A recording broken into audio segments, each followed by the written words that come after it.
Welcome back to the show. And I've got a familiar face off the TV screens today. It's Mr. Ed Draper, that you recognise from Sky News and Sky Sports News. How are you doing today, man? Hi, Morris. I'm well. Thanks for having me on. How are you? Yeah, I'm good, man. It was really really nice of you to take the time out today. I know you're a busy guy, so absolutely appreciate it. No worries. They'll hopefully live up to the audience's expectations. I know I was looking, you've got a lot of old wrestlers and people like that on, so probably my patter may not be as dramatic as those guys, but yeah, good to be here. They've all got mad stories.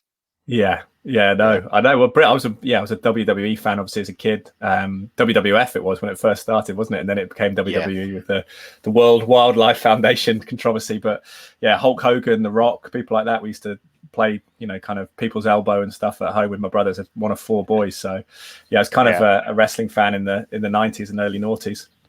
Did you ever get to meet any of those guys? I know Sky don't cover the wrestling anymore. It's on BT Sport now.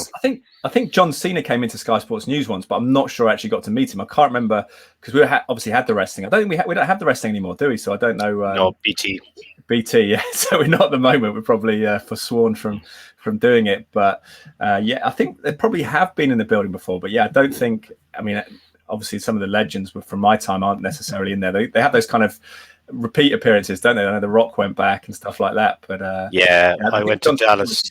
I went to Dallas last month for Wrestlemania with a couple of friends of mine, and Steve Austin came back for the first time in 19 years. Whoa.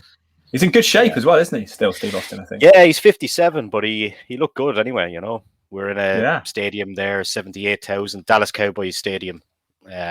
Like once in a lifetime kind of experience, really. I've never been at a sporting event that big. Yeah. And I guess in a way, people sort of frown upon the sort of choreographed nature of it, but actually what they do athletically is pretty amazing, especially when they get in their 40s and 50s, total appreciation. As you get older and you get injured, you realize how much they put their bodies through. Yeah, people are always saying, but it's fake and everything like that. But I just say, look, it's a TV show and I enjoy this TV show. And that's kind of end the conversation then. But they put their body, the film The Wrestler is awesome, isn't it? I mean, they put their body through the ringer. So it's just that was a great insight with Mickey Rourke in that film. Yeah, accidents can happen, and that's when the serious injuries occur then. Yeah. Massively. Just a bit about yourself anyway. How did your journey into this broadcasting world begin? Well, I think as a lot of sports journalists, I wanted to be a sportsman as a kid. I wanted to play football particularly. But when that dream started to sort of maybe become unrealistic when I was a teenager, I started to think about what I enjoyed, and English literature and sport, PE were my favourite subjects at school. So I kind of thought that loosely sports journalism, and in those days in the 90s, it was probably mainly thinking about being a journalist in a newspaper, because until I was 16, Sky Sports News didn't even exist where I ended up working now. And then when that came about, I thought, but that might be quite cool to do. But suddenly all these outlets started to, I guess, proliferate when I was a kid. So I started to think, well, what do I do? I did English and PE at A-level. I went to Loughborough after that to do English and sports science all the time, playing football, played a little bit semi-pro in my hometown of Malvern for Malvern Town, and played at university at Loughborough up to the second team, which there was like 7 at Loughborough because it's a sports uni. So it was a competitive place. And I coached football as well at that time, but I was doing bits for the student magazine, and I'd done work experience at Men's Health magazine and other newspapers, my local papers and stuff. And then I was coaching football in the summers in America, and someone said to me, if you want to be a sports journalist, you should check out this program at a place called Ohio University, which is in the southeast of the state of Ohio. It was actually founded in the early 19th century. Bizarrely, it was one of the sort of first places founded in the expansion, and the university was started there early, and had a good journalism school called the Scripps School of Journalism. So after I did my undergrad at Loughborough, I applied and luckily got into this journalism program. And when I was there in Ohio, it was a baptism of fire, because I was trying to cover American sports when I was working for like local TV, local radio, local newspapers, and not having a clue what I was doing. Trying to do American football highlights as a reporter and stuff was a real crack. But then after that, I sort of came back to the UK and worked in local BBC radio and just worked my way up. But because I'd been in that environment, it was at the time, and it's probably changed because the media's changed in the last 15, 16 years. But at that time, there was a local TV station, local radio. So I was, at one time I did a play-by-play commentary of baseball, which people were cracking up because the transistor radios in those days just coming up, and thought it was hilarious that this English guy was doing baseball play-by-play. But it was, yeah, really good education. And I came back and did BBC local radio. Had started at Absolute Radio, which was, at the time was Virgin Radio, became Absolute Radio, doing the sport on the morning breakfast show, the Christian O'Connell breakfast show. And sort of simultaneously, I was doing bulletins for this online random studio in Victoria in central London. There was like a broom cupboard, but we were doing sort of sports bulletins for a few websites, including football365.com and teamtalk.com. And then that was bought by Sky. Then I came into the Sky kind of culture and became a reporter and presenter there, did the digital stuff, the online stuff, but then did the presentation for Sky News Sport originally, and then eventually Sky Sports News. But in the meantime, I'd also worked as a reporter on boxing and rugby. And yeah, that's where the journey sort of went. And then since 2014, we're doing Sky Sports News. And in that time, spent 3 years, really fun years, actually hosting the boxing podcast at Sky Sports News, which is where I kind of really got into podcasts. We had one at Absolute Radio back in 2009, but it was more of a newsy thing. But then with the boxing one, you kind of really realized the platform in terms of just long form conversation, which is different than the media when you're on TV, because you have those sort of advert junctions, commercial junctions coming up that you always feel pressured by. It's not much time to breathe. So yeah, really embraced the boxing podcast, and then started my own podcast in 2018, like you've done here. So I just all kind of multimedia. But I suppose it's just doing lots of stuff for free early on, and then you work your way in and get opportunities, and you just flow where the kind of opportunities come. And obviously Sky has been there now. It feels like a kind of established broadcaster because it's been there for 30 plus years. But when I was a kid, it was a new thing. But there's so many different platforms in sports media up and coming that it's been really exciting to watch it all unfold over the last 15 years. Yeah.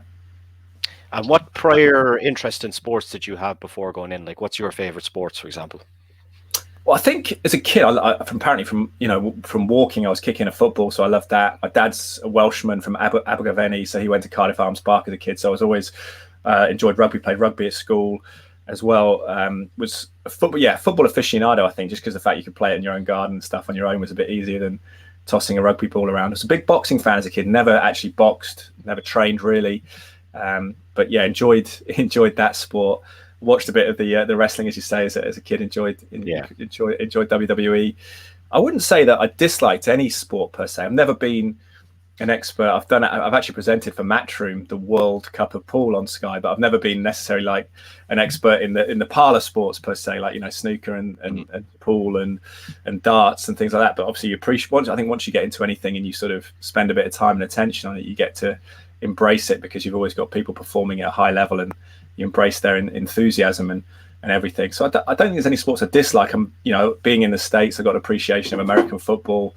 Day out of baseball is a really cool thing, a bit like a day at cricket really. It's where people spend a lot of time drinking and having fun and not worrying too much about the result, because I think in baseball it's 163 games a year or something, so they're not hanging on every result until it gets to the World Series or whatever. So it's I think I like all sport because there's sort of that sort of distillation of passion and time and effort that people put into it, but also it matters, but it doesn't matter, doesn't it? Which I think in the world, I had a bit of dalliance with hard news at times working at radio stations, and was never a massive fan of that because it's usually bad news, isn't it? That hard news is covering deaths and disasters and things. So for me, sports always been great that people really care about it, but then it matters, but it doesn't matter. I think there's that duality to it, which is cool. Sport has such a quick turnaround. Like you see, for example, Man City last week, they lost the Champions League semi-final, and then Liverpool go and drop points and they win 5-0, and now everything, like, it can just swing so fast, can't it? Yeah, it can. The emotion. I mean, you sort of realise actually how some supporters are kind of locked in that sort of period of defeat or glory. And I think for Man City fans, certainly it's incredible, rise that they're potentially going to win 4 titles in 5 seasons from where they were in the third tier of English football. I think that's cool actually coming back from the States. That, don't get me wrong, I think there's a lot of security for fans in the States, but in a sense they move the franchises around the country, so they can up and leave Brooklyn and go to Los Angeles, the Dodgers or whatever that was, back in the day, and then move American football teams, baseball teams around. Whereas in the UK there's that and Ireland as well, I get that kind of locality, that importance of geography, but that potential to go on the rise, and then that potential to fall away. Like, it's amazing that Oldham Athletic went out of the Football League, so they're out of the top 4 leagues in England this this past season, and they were a Premier League team, top division team when I was a kid playing. I remember against Manchester United, the team I supported in the FA Cup semi-finals in 1994. So yeah, you're right that you can have those week on week ups and downs, and then you can have those kind of like periods of eras where things are going well or not going so well. Obviously, as a Manchester United fan, things have struggled a little bit relatively over the last 10 years, but then you're reminded that other teams have got a lot bigger struggles. Yeah, the problem there seems to be definitely internal in the dressing room. Like, I think the manager, the new manager, has got a massive job to do, hasn't he? Yeah, it's really interesting as a fan and a journalist, actually, when you cover sport over a long time. It's like, what are the ingredients that galvanise success? And with Sir Alex Ferguson, obviously, that we sort of retrospectively say it was this or it was that, and it's hard to know, but it definitely seems like the place as a whole had a lot better morale, a lot better momentum to it, direction. Just feels like things are a little bit lost. And I don't know, people say that comes from the ownership, because maybe the motivation of the owners isn't necessarily to win, because actually winning is quite expensive. It's to just finish at a certain level. And maybe if you don't have that desire to just target victory, if you're looking at top 4 finish or whatever, maybe it affects the spirit of the place. But yeah, it's just the most recent performance was the 4-0 loss to Brighton at the weekend. And yeah, you kind of have to laugh a little bit, because it was just like walking football. Some of the player just seemed like, and I'm sure, these are professionals, they're going to their workplace, I'm sure they're trying, but it just looked like they were so flat and deflated and lackluster. It's amazing, really. Yeah, I think I do enjoy watching our fellow countryman Roy Keane on when he's on Sky, because Roy doesn't pull any punches. He just says it as it is. He's kind of like one of those pundits. Like, it's great that Sky have them, but he'll just say it as it is, no matter what. He'll say the things that people are kind of afraid to say, and it's good for you guys in terms of views and viral stuff with Keane then as well. He was an uncompromising player, wasn't he? The thing is, people say, "Oh, you can't have players like that now," but actually, you look at what Atletico Madrid did to Man City in the Champions League, and City got past them, but they did. They're full of tenacity. People didn't like it; they thought it was ugly. But you can play with a certain ferocity that within the rules, it's not as easy to do certain tackles as it used to be in football. But yeah, Roy Keane is a throwback to that era. But I think that's some of those intangibles you talk about with him. Is yes, he was a good tackler, but he also was a great passer and kept the energy in that team and just the direction and focus of that team. And you think about some of the United greats, be it Cantona, Hughes, Beckham, Scholes, Ince, these people, what they had was a sort of energy and a sort of desire. And I think modern football in particular, because of the riches that have come, people have said from the outside, I know players from that era like Peter Schmeichel have said it's a different thing now, because your motivation isn't to make it and to feed your family. Your motivation now is more about skill and sort of success, because actually a lot of these guys are millionaires by the age of 21, 22. So the motivation perhaps has to be different. But that's what you do miss if you got that nostalgia, is that desire and that passion, which you see at City, don't you? People like De Bruyne, Rodri in that midfield, they're still in a different way, but very high intensity, very pressuring. They won that 5-0 game at the weekend, and from the start they were just all over Newcastle, which is kind of what you want, is that passion, I suppose. Do you ever see the bubble bursting in football with the money, because the amount of money that's thrown into it, the crazy wages and all that kind of stuff? I thought maybe during COVID, I thought things might just settle down a bit, but we're going to have like probably a 200 million euro player probably soon. Well, but yeah, and Neymar wasn't even that far off, was he, when he went to Paris Saint-Germain? But I think it's a good question, because I think everyone says every empire rises and falls, don't they? Eventually, like the Romans probably thought they were, flying high and they were for centuries, but then it eventually fell apart.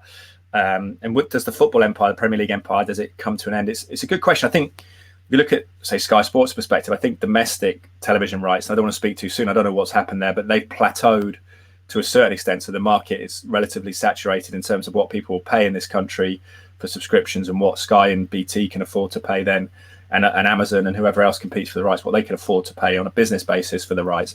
But I suppose the argument is the Premier League still expanding globally and internationally, and those rights are what they've said have fueled it. So that there's more money coming in from that for the clubs.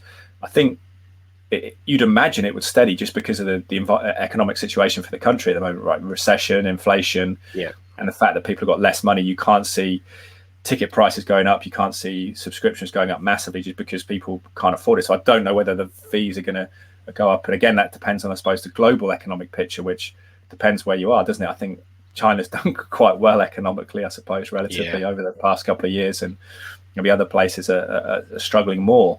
So it's interesting to see how that goes. But I suppose everything does have a rise and fall, doesn't it? It's interesting. Would another sport be as popular as football globally? Because living in the States, obviously, it's a different paradigm there. It's where soccer is popular. A lot of kids play. I think it's the biggest participation sport. But in terms of fandom, doesn't generate, although the MLS is growing, it doesn't generate as much spectator interest and as much money. But whether football globally could be replaced by another sport, it's hard to, just because I think it's so easy to play, isn't it? That's the thing with football, is you can go and put cliche a couple of jumpers or sweatshirts or whatever for goals and have a little game 2-on-2 or 3-on-3, and it sort of, as a kid, it kind of infects you quite easily, whereas a lot of sports need a little bit more organization and equipment. So it's interesting. What do you think you might go? Well, it's just listen to fans and people and seeing what people will get. I know that a lot of my friends potentially are interested in things like paper watch rather than subscriptions and stuff like that, so they pay on a daily basis. So it's interesting to see how it develops. Yeah. What is the main difference now in covering sport than like when you started, we'll say, when you were 16? Because like if you watch Sky Sports News now, you kind of have to be tuned in with players' personal lives if there's something going on, if a player's in trouble in the media or whatever. And if then you have campaigns like what was going on with the war, for example, LGBT rights, Black Lives Matter, all that stuff. So there's a lot of kind of outside stuff coming into football, and football is using it, and Sky are using it to kind of broadcast the right message, I suppose. What's it like working in that environment?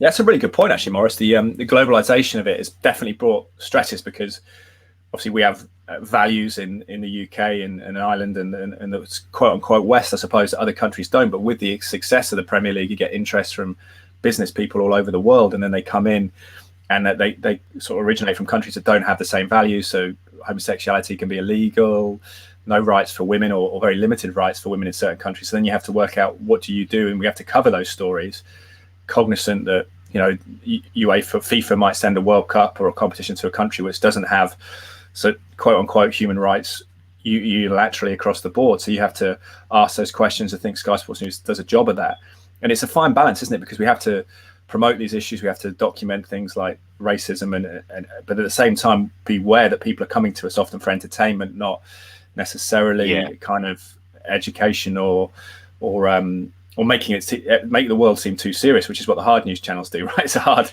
You go and watch, and you watch Sky News, and you don't necessarily, it's not an uplifting experience. So you think for sport is often that escapism as well. So it's finding that balance. There's always a challenge, but that globalization, even in boxing, certain fights, and that boxing's probably done it for years. You think about the Rumble in the Jungle between Ali and Foreman in 74 took place in a really dubious country in the background of a dictator and a genocide and things. So it's pretty frightening. So I think being cognizant of those issues, reporting on that, but also trying to make the overall production fun is a challenge. And sometimes it's a challenge now as well, because you can be doing serious stories.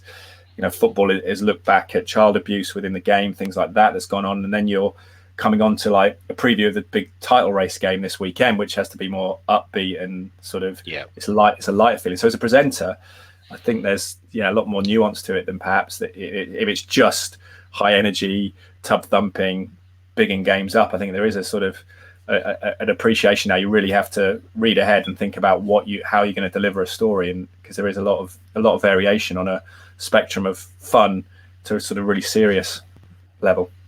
Yeah, it's better, I suppose, than ignoring these issues. And it's like, one thing comes to mind. I was watching Tyson Fury getting interviewed there a couple of weeks back by, I think, one of your colleagues. And he said, I'm not doing any more interviews for Sky, but that was a big story that you know about as well, with what was happening in Dubai and stuff like that. But I don't think he handled it quite well, but he was always going to get asked those questions, because the pressure is there. People want to know the answer to these things, whether it has anything to do with boxing, which it does. If there's money coming in to the game from outside stuff, I think journalists have a right to ask those questions, really.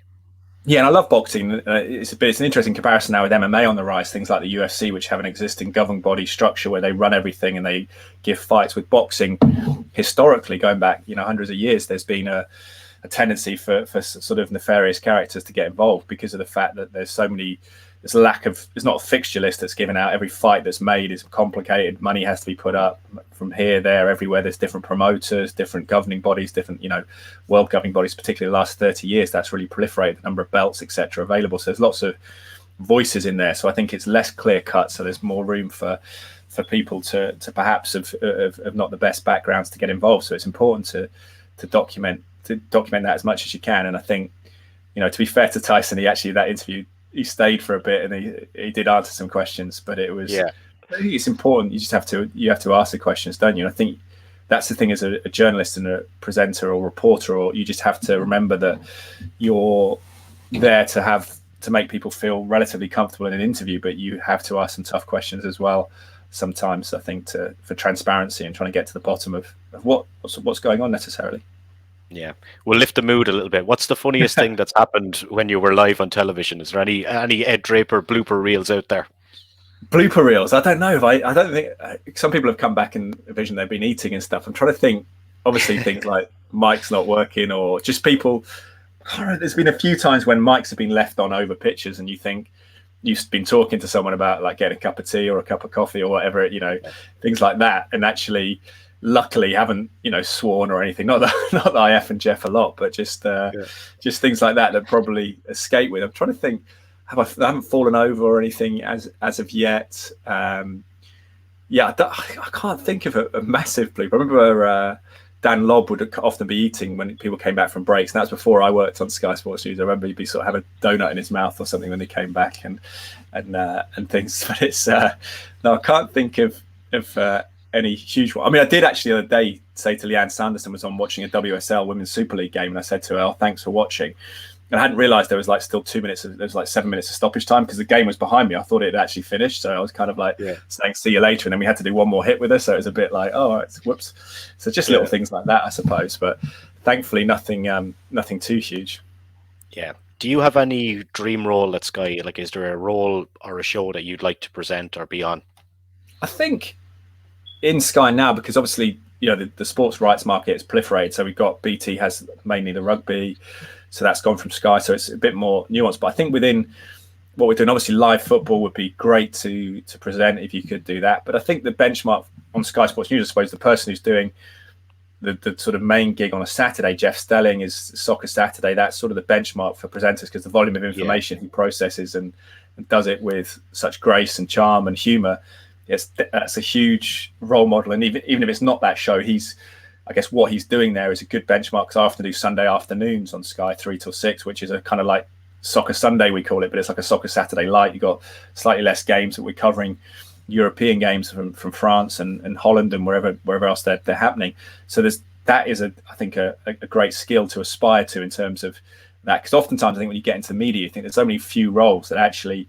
When you're there, you have to maybe look at the skill set as opposed to like your goal is this position, because it depends on variables. Like Jeff was going to retire and hasn't retired. I know that sort of Julian Warren was his understudy at Sky, so potentially Jules was going to have that opportunity. And so you're always waiting for people to retire or move. So I think just trying to focus on getting better is a good goal. But yeah, I think live sport would be fantastic to be around as well. Live football. I did do boxing. Hosting the world feed for Matchroom and DAZN before Matchroom split with Sky Sports, so that would be fantastic to do some more boxing events, things like that, where you're live there and it's all kind of off the cuff and you're reacting to sport as it unfolds and trying to get the best analysis out of the pundits that you're working with is always a good challenge. Because sometimes in the studio at Sky Sports News, you do feel a little bit removed from the sport, because you're working weekends when the sport's happening. So one of my favourite things to do is get down to a local club on a Saturday that I've got off and watch Cheltenham Town in League One or something. I just quite enjoy getting to sport when you can. What's it like? Because I know you were doing a couple of night shifts lately. What's it like kind of working through the night on Sky Sports News? It was a little bit of a secret. Not all of it's through the night. Some of it's recorded, so we don't stay like through the night. But because I noticed before, I was like, he's moving, like, because sometimes I just have the channel on and I'd say the news comes on at 1 a.m. and then it comes on at 2 a.m. and I was like, that is the exact same. Or maybe he's just really good. So what, are you staying up or are you working shifts or you? No, I might be staying up late and it could be on the background and I'm like, that is the exact same. He's used the exact same sentence again. So you get little breaks anyway. Yeah, you do. But I think it is. Yeah, it's a challenge. I mean, early's the other way around. You know, it's whether you like going to bed late or getting up early. I mean, people for early shifts, you get up at 3 a.m. or whatever. So at the moment, I'm never doing that switch around, which was always difficult, even if you had a few days off in between to get your body up at 3 when you're used to going to bed at like 4 or whatever. So it's a challenge. But I think the thing about being on late, so if you come on at 10 o'clock at night, the nice thing is for me, that's quite an iconic time. Certainly going to college in the States, it was, you know, the ESPN Sports Center at 10. I suppose news at 10 in the UK on ITV or whatever feels like a big slot. So I quite like, you're rounding up the day. I switch over quite a lot when I'm at home and watch at that time of night. So I feel like being on at that time is good. Particularly I work on Tuesdays and Wednesdays often. So that's a nice, after the Champions League games in the football seasons, quite good because we don't have the rights to the Champions League, but people maybe who haven't watched it want to come and get an update on what's happened. So it's a good time of day to be. It's not a great time of day necessarily to be at work, but you appreciate being there because everyone else, there's a time that they watch. And you see what I mean? Like in a way, working a 9 to 5 would be great as for your social life, but as a sports broadcaster, not too much is happening at those times, like Monday to Friday, 9 to 5. Yeah. Can we talk a little bit about your website, Draper Media, and what you've got going on there and your podcast? Yeah, Draper Media. My wife's actually graphic designer, Carla, and she's done a fantastic job putting that together. So it's just a website which details sort of what we're up to. And the podcast is Sport and Life, which was born in 2018 off the back of doing the Sky Sports boxing podcast. Couldn't do any more. So originally it was a lot of fighters, just conversations that you realize that you don't always have pre-fight, last fight. You just get a conversation about their life, what boxing gave them. Footballers have had on there, and a lot of health and nutrition people actually more recently, because excuse me, a second. There you go. Sorry about that. Because I hosted Children Wellbeing Festival like a few years ago in my local town, and I've got doctors on the back of that, nutritionists, fitness people, personal trainers. So that's sort of interest. So it's called Sport and Life, and it's available on iTunes, Spotify. I haven't done the video option yet, but it's increasingly like, I don't know, a lot of people seem to consume podcasts video based. Do you find that? Do you put yours audio and video? I'm kind of YouTube based. I really kind of I haven't done one without video. Like I like having that option because like that's the way I like to watch them. I don't like kind of walking around listening to them on Spotify. I'd rather just watch them on a laptop or on TV. Yeah, that's just me. People are different on that because I've always listened to them when I'm driving on the sort of the radio in the car or whatever. So that's how I've consumed them. So I think but you have to be aware that people do it differently. But we've got that there. We've actually launched something locally to us, which is very fledgling, but it's called Attic Box Audio, which is basically, in lockdown, my wife and I were talking about sort of, I guess you had a bit of time on your hands, talking about missing people and wanting to hear their voice again. So an idea that we had is to speak to maybe typically older people that family members want to document their life. So it's a kind of life story service we do called Attic Box Audio, which is cool because I've got to speak to, we documented all our family, but then people in the town as well of Cheltenham and the Cotswolds, and we can do it through Zoom remotely. But I guess that again is establishing that rapport, isn't it, from a remote connection? Obviously you do it remotely. I don't know if you do any in person or how you do that. I've done a couple, but I only started this kind of during lockdown, so I think I've only done 2 in person, one up in Belfast and one in Dublin. Did you enjoy that? Or was it more of a challenge filming it? With using this software, it looks like I've got a studio in my house, but like really, like I'm only upstairs now today because my kids are downstairs. Ah, nice. Oh, that's wow. a bathroom. Oh wow, that's impressive. Good for you. But the thing about the StreamYard is it's kind of sets it up like a studio, so I enjoy that. But if I'm going out, I got to get a camera, I got to bring lights, I've got to bring loads of different things. But it's better to sit down, I think, and talk with someone in person. But the way this is panned out over lockdown, it's fine as well because I'll be talking to a lot of people that are not in the country like yourself. So either way, it's good for me. If you've got a lot of money and a lot of pull like Joe Rogan, it's great to have a studio that people come to. But yeah, it's hard in practicality to do that. And if you're driving to people as well, I found that, on your days off, it can become a bit of an effort, when you're tired to sort of do that. But it is, an in-person conversation, I suppose, it's got a different quality to it. And that's what we try and do with Attic Box Audio is in-person conversations. But it's all there on drapermedia.co.uk. And I'm hoping to sort of put more useful things up there as well, because something on the nature of this conversation about how I got into the media, you get a lot of requests from people. Some people try to get jobs at Sky Sports directly, and you're like, well, I'm not a gatekeeper at Sky. I'm not an HR. I can't appoint people. But it's the world we live in, isn't it? LinkedIn and stuff's quite interesting now. People just DM you and say, can I get a job? And you're like, well, I'm not hiring, but here's the website you can apply at. But yeah, I'm thinking of putting more stuff on Draper Media just about how I got into the line of work. 'Cause it's not like being a doctor. It's a bit, some of you need luck, you need kind of hard work, you need practice, but it's more of an intangible thing, I suppose, than being a doctor or a lawyer, where you go to a specific school for a certain amount of time and get a qualification, and then all being well, you're going to get a job off the back of it. Working in the media is kind of vaguer than that, and it's just like getting as much practice as you can, trying to get as good as you can, and then knocking on as many doors as you can. Yeah, it's all about opening doors, and like I always say, like even like I'm not really in the media. I guess I'm doing this, like, so it's very small, but I find that every person you kind of talk to knows someone, and it kind of opens another door, I find, in the media, like, and then the circle starts to become smaller. Oh, I was talking to this guy. Oh, well, I know him as well. Like some of my guests would have known each other, but I didn't know that they know each other. Like, it's just a small world as well. Yeah, absolutely. Yeah, I think you like say it's reaching out and communicating with people, and that's the modern world, isn't it? I think for some of us, it's just kind of not being overloaded with the communication is the key. But I think definitely you have to practice as a would-be journalist or presenter. You have to practice your skill set. And when I was younger, you couldn't. You talked about cameras and stuff, but now you can film yourself pretending to present on your phone. You can get feedback on that. You can review it yourself. You can practice. You can do pretend commentaries on your phone or your laptop. And it was not possible, even 15 years ago. Really, you had to get expensive equipment. So I think it's a lot more open now. And as you say, you can start your own platform on YouTube or the myriad of different platforms. So there's a lot more opportunity in a sense, I think, out there. You're not reliant on one or two jobs necessarily. But then when you said, when you have that, it's then about marketing, isn't it? If it's your own platform, it's how you get attention and eyeballs on it. Because I think someone said there's like 2 million podcasts out there or something like that. Wow. So it's huge. Yeah. I was talking to someone about this last night. It's like the next door neighbor has a podcast. The next door neighbor's dog has a podcast. I was talking to a fella last night about how you try and get guests, because these people, like, they're getting like thousands of emails every day. Like, so you just have to try and either catch a person at the right time or stand out from the crowd.